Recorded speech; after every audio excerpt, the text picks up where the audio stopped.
Hey, Covenant. My name is Kyle Gatlin. I'm one of the pastors at Covenant. All month of October, we've been challenging you to do something. At the same time, we've also been offering you opportunities to hear about where your generosity has been used, okay? We're talking about Cov Missions mainly. Remember, Cov Missions at Covenant is a separate fund than regular budget giving.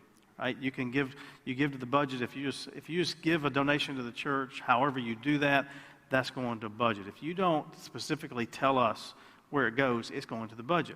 But what we want to encourage you to do from now on, if you haven't been doing it already, is if you have extra above and beyond what you normally give to the tithe of the church, if you have an offering to give, we want you to designate that for Cov Missions.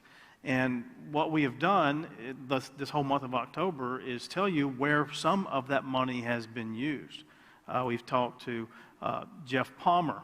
We've talked to, and his wife Indra, when they started a church in New Zealand. We talked to Samantha Willis and how Samaritan's Purse and Operation Christmas Child makes huge differences in so many lives around the world. Last week we looked at Love in Action Ministries with Ken and Martha Tuck. So we've hit a lot of different areas.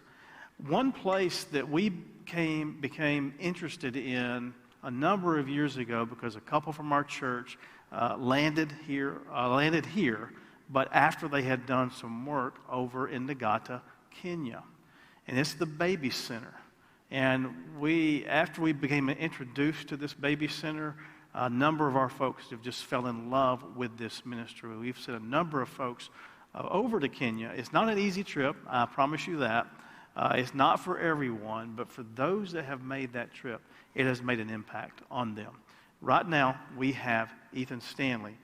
He was on the last team to go to Kenya. We didn't go this year, obviously, but he was on the last team to go to Kenya. And Ethan, welcome to our time together, our last time talking about Cov Missions, talking about doing something. And so your do something a year ago, I guess it's been, was to go to Kenya. How did that transpire? How in the world did you say, you know what, I think I'm going to go to Kenya? So one Sunday morning, they had announced the trip was happening this year to take a team to Kenya for the first time in the last couple years.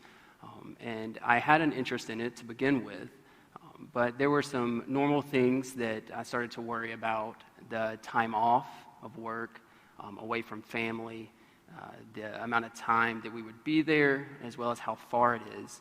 So I let those boundaries kind of get in between my decision of actually going. But as time progressed, talking with my wife, we actually prayed over it multiple nights about whether this was the right call for me, the right move for me to make. And through some serious prayer and some talking with God, we decided that this was the call and the right move for me to make at this time. All right, so you make this trip to Kenya. Takes forever to get there, I know. But once you get over to Kenya, and we know baby centers, there's going to be babies. What transpired over there? What actually did Ethan Stanley do over there at the baby center in Nagata, Kenya? It actually started before we ever left. There were several team meetings that we had at a team member's house that we were able to go over lesson plans, some activities to do with the children, and some activities to do with the actual workers there at the baby center. So it actually took several months of planning, but once we actually got there, we were welcomed with open arms. Immediately felt like we were at home, felt like it was family. We spent several days working with the children. We would do Bible studies. We would have someone there to translate for us.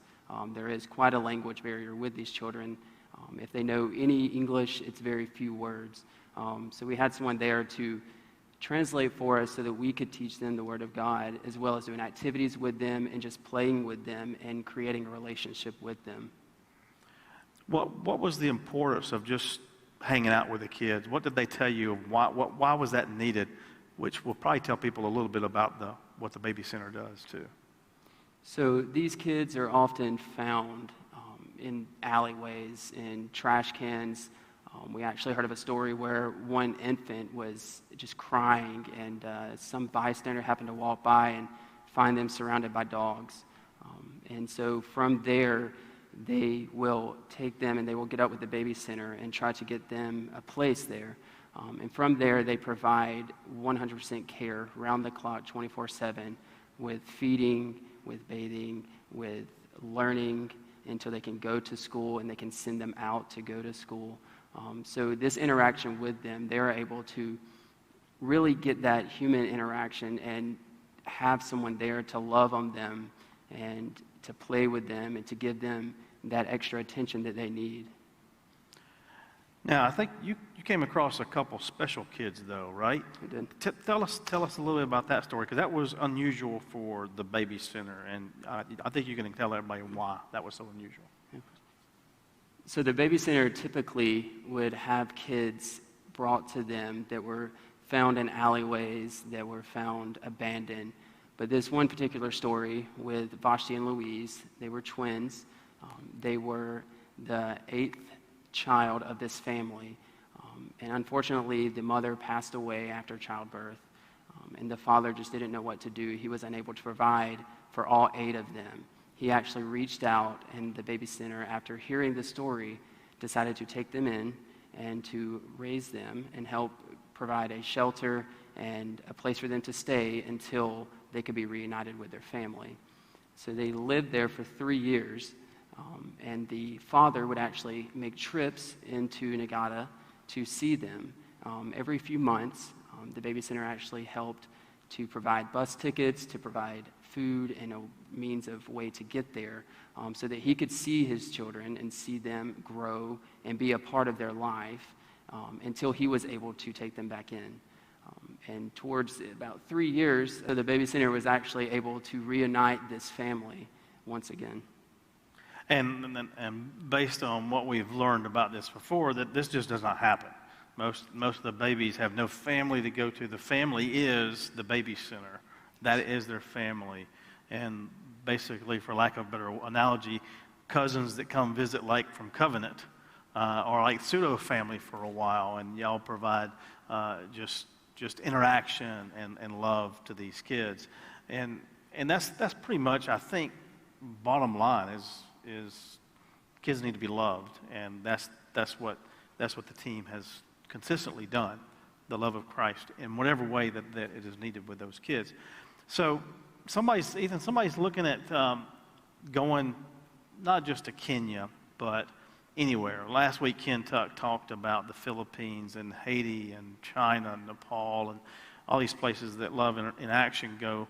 And we have trips to Guatemala scheduled. We have trips to Belize. We have trips to Panama. All we're hoping to do in 2021. What would you suggest to somebody? You've done one of these international trips. What would you suggest to somebody if they're thinking about this, have got a little inkling, whatever? What would you suggest to them? Number one thing would be to pray on it.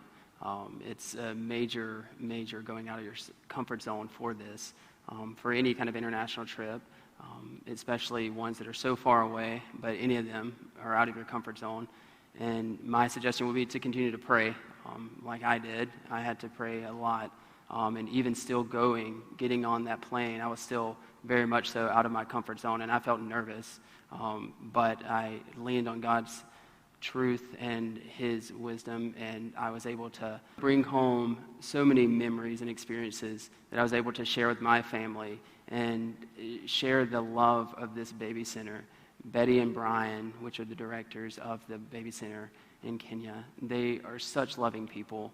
They truly care about these kids. You can see it in everything that they do. They care about God, most importantly, but they show that love to these kids.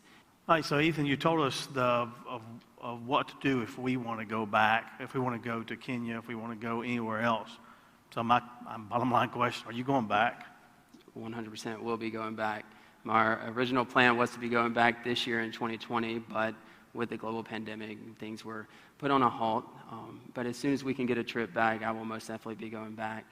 Betty and Brian, the directors of the baby center, they have so much love for these children. They have so much love for us coming in and showing love to the children. You can feel God's presence there. You can feel the love that they have.